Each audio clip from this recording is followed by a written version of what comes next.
Section 77 से 87।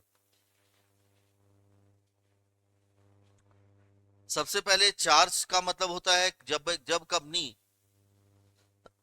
अपनी asset को सिक्योरिटी के रूप में देती है to to secure the repayment of loan, तो उसे चार्ज बोलते हैं। चार्ज दो टाइप के होते हैं, एक फ्लोटिंग चार्ज और एक fix charge. Floating fix charge का मतलब है ऐसी प्रॉपर्टी पर चार्ज क्रिएट करना जो स्पेसिफिक फिक्स नेचर की या सर्टेन है, जिसका नेचर चेंज नहीं होगा, जैसे बिल्डिंग हो गई, लैंड हो गई, प्लांट एंड मशीनरी हो गई। और फ्लोटिंग चार्ज का मतलब ऐसी प्रॉपर्टी पर जो प्रेजेंट है या फ्यूचर में बनेगी, अभी है नहीं, उस पर भी चार्ज क्रिएट कर सकते हैं, जिसका नेचर चेंज होते रहेगा। लाइक स्टॉक है, स्टॉक बेचेंगे तो स्टॉक खत्म हो जाएगा और क्या कन्वर्ट हो जाएगा बोलिए, डेटर, या फिर स्टॉक के बदले में क्या आ जाएगा बोलिए, क्या तो चेंज होते रहेगा उस एसेट पर। और सबसे इंपॉर्टेंट है कि फिक्स चार्ज में कंपनी उस प्रॉपर्टी में डील नहीं कर सकती, बेच नहीं कर सकती है, लेकिन फ्लोटिंग चार्ज में कंपनी को फ्रीडम है कि कंपनी उस प्रॉपर्टी में डीलिंग कर सकती है। एक very important, crystallisation of floating charge, मतलब कुछ केसेस में फ्लोटिंग चार्ज फिक्स चार्ज में कन्वर्ट हो जाएगा। पहला, अगर कंपनी लिक्विडेशन में चले जाती है। दूसरा, कंपनी की बिजनेस सीजेस कर देती है, बंद। और तीसरा कि अगर लेंडर एनफोर्स द सिक्योरिटी, क्योंकि आपने ब्रीच किया है इवेंट, अगर कोई इवेंट हैपन हुई है जो डीड में लिखी गई थी टर्म्स ऑफ लोन एग्रीमेंट में, और लेंडर ने एनफोर्स कर दिया सिक्योरिटी को, तो इस केस में फ्लोटिंग चार्ज किस में कन्वर्ट हो जाएगा, फिक्स चार्ज। अब सेक्शन 73 बोलता है कि जो भी चार्ज क्रिएट करोगे, चाहे वो चार्ज रिटर्न में क्रिएट हुआ हो, चाहे ओरल लोन लिए हो, चार्ज का कंपलसरी आपको रजिस्ट्रेशन करवाना है आरओसी के पास, by filing the form number CHG 1 और CHG 99 within 30 days of creation of the charge.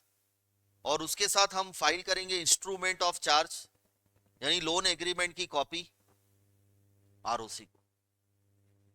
अगर 30 दिन के अंदर नहीं कर पाए तो प्लस 30 दिन और मिलेंगे on payment of additional fees.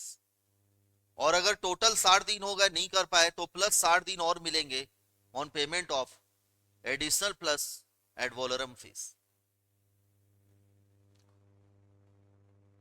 अगर कंपनी फेल हो जाती है रजिस्ट्रेशन, तो खुद लेंडर भी अप्लाई कर सकता है आरओसी को कि आप इस चार्ज का रजिस्ट्रेशन करिए। आरओसी सबसे पहले कंपनी को नोटिस देगा और 14 दिन का टाइम देगा कि भैया क्यों नहीं इस चार्ज को रजिस्टर्ड किया जाए। और अगर कंपनी ने कोई रीजन नहीं बताया तो आरओसी चार्ज का रजिस्ट्रेशन कर लेगा, और लेंडर को जो भी खर्चे लगे हैं वो खर्चे वो कंपनी से रिकवर करेगा।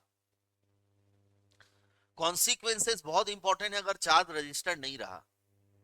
पहला कि अगर चार्ज नहीं रजिस्टर्ड रहा तो चार्ज वैलिड ही रहेगा, वॉइड नहीं रहेगा। लेकिन कब वॉइड हो जाएगा, जब कंपनी क्या यहां पर चले जाएगी लिक्विडेशन, तो लिक्विडेटर के लिए चार्ज वॉइड माना जाएगा और उस क्रेडिटर की पोजीशन अब क्या हो जाएगी बोलिए, अनसिक। और दूसरा, अदर क्रिएटर के लिए भी वो चार्ज वॉइड माना जाएगा। मान लो मैंने कोई लैंड थी उस पर चार्ज क्रिएट किया, फर्स्ट चार्ज आपके फेवर में, आपने रजिस्ट्रेशन नहीं करवाया, और उसी एसेट पर मैंने सेकंड लोन लिया और चार्ज क्रिएट कर दिया और इसका रजिस्ट्रेशन करवा दिया, तो वाइंडिंग अप में सेकंड चार्ज होल्डर को पहले क्या मिलेगी, प्रायोरिटी। तीसरा, पनिशमेंट भी अट्रैक्ट होगी कंपनी पर अगर चार्ज 5 लाख और 1 लाख रुपए।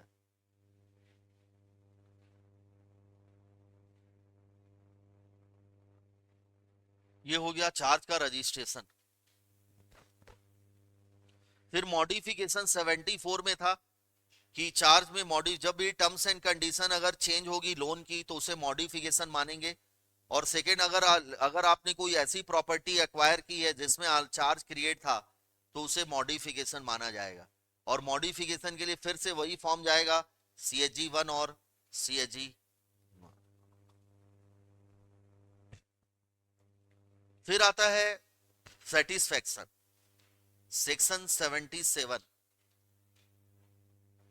नहीं 80,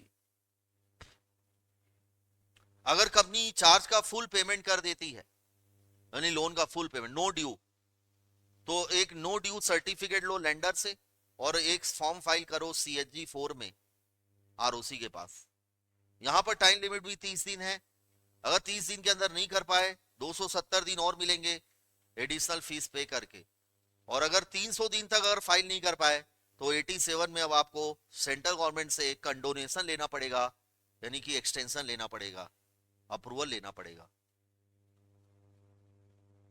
यहां पर फॉर्म जाएगा शायद CHG